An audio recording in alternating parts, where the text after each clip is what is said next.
Cycle 4, day 2, dynamic effort upper body. I am tired this morning. I feel like my eyes are like 1,000 pounds, but we're getting it. So to start the day, we got a floor press as our dynamic effort lift for the day. So it's gonna be a speed lift. Floor press is one of those neglected movements on speed work. Usually we do those for like max effort or heavy lifts. It's that top half of the movement where you're the strongest anyway, so it makes more sense. But we're gonna do it with speed work today. So we're isolating that top half of the movement where you're the strongest. We're focusing on speed today. 45%-ish on the bar, plus about 20% band tension. 9 sets, 3 reps every minute on the minute.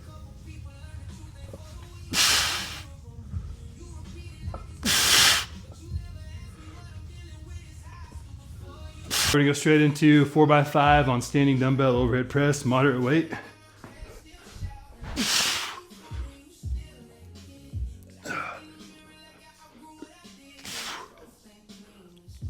Alright, after that we're gonna roll into a superset. We're gonna do wide grip, either lat pull downs or pull ups.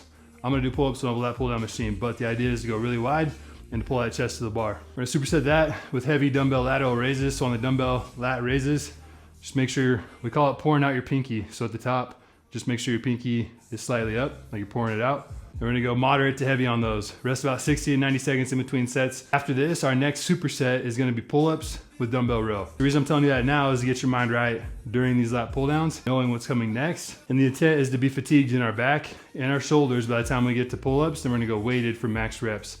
I'm thinking between like 5 to 7 reps for me on those pull-ups, but the idea is to go to failure after being pre-taxed.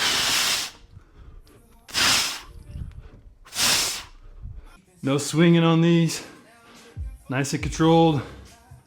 Go heavy, but as heavy as you can with solid form.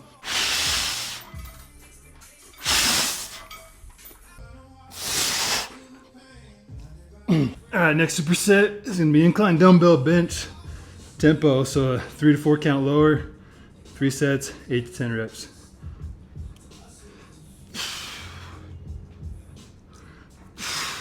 We're gonna superset the bench press with a row. So we're gonna do a bent over sandbag row. If you got a feed sack, that's like the perfect one to do it with. Or those sandbags that are shaped oblong like that, and they have handles on the outside or on top. If you don't have a sandbag, then just do an upside down or inverted row, like on a barbell on a rack or rings, where you're facing the ceiling and just row to the barbell.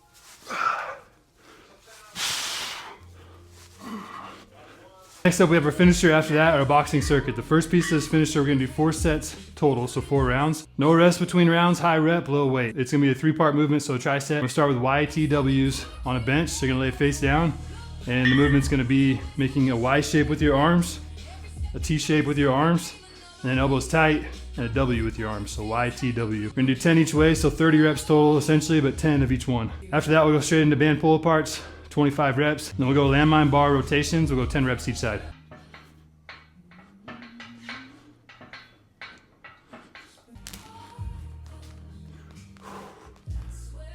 So the key with these is keep your arms straight and to pivot at the hips.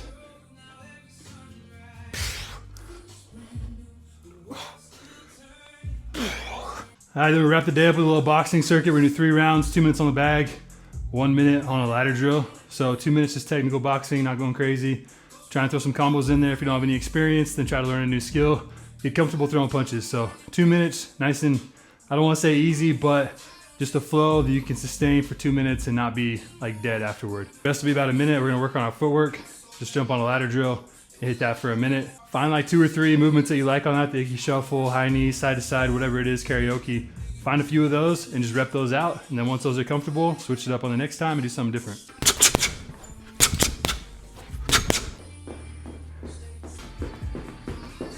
Proverbs 3, 5, and 6. Trust in the Lord with all your heart, lean not into your own understanding, in all your ways acknowledge him and he will direct your paths.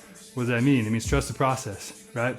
So from a biblical perspective in life, you need to trust the plan God has for you by giving him control of your life and understand that you don't know better. The principle there, applying it to something as basic as working out in your everyday life, is simply that trust the process. Most people give up because they think they know better. When it gets tough and it's uncomfortable, they think they know a better route and they give up and try to look for something new.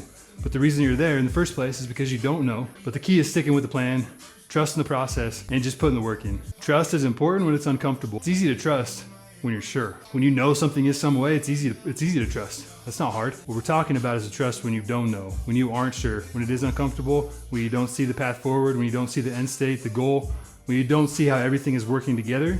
That's when it's hard to trust, and that's when it's important to trust the plan and trust the process. And in life, man, that's when it's important to trust the Lord with all your heart, because the reality is He knows, He's got control, you don't. Just the fact of the matter, you'll learn that in life. You don't have control over a lot of things, so you gotta rest on Him, put your trust in Him in everything you do. I don't remember the chapter off the top of my head, but in Isaiah it says, my thoughts are not your thoughts, my ways are not your ways, saith the Lord. I rest in that all the time, because the reality is there's times in life where I think, man, I don't see how this makes any sense. Like, why? You know what I mean? Like, why this, why that? Whether it's to me or to somebody else, like, God, this doesn't make any sense at all. But then it's like, all right, two things: trust the Lord with all your heart, lean on Him for direction, He'll guide your path, and also, you don't think the same way God does. And you, if you're honest with yourself, you know that in your own life, because you can think back, I can think back to all kinds of times and scenarios where I'm like, man, this doesn't make any sense. But now looking back, I'm like, oh, that makes perfect sense to where I'm at now.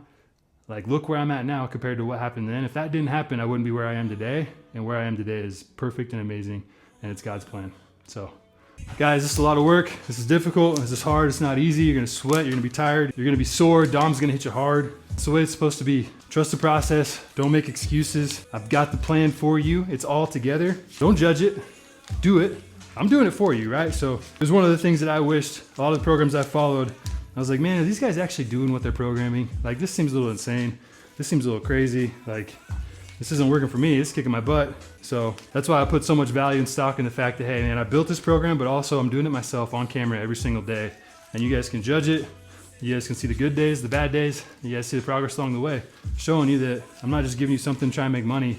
Like, this is how you do it. This is how it's done.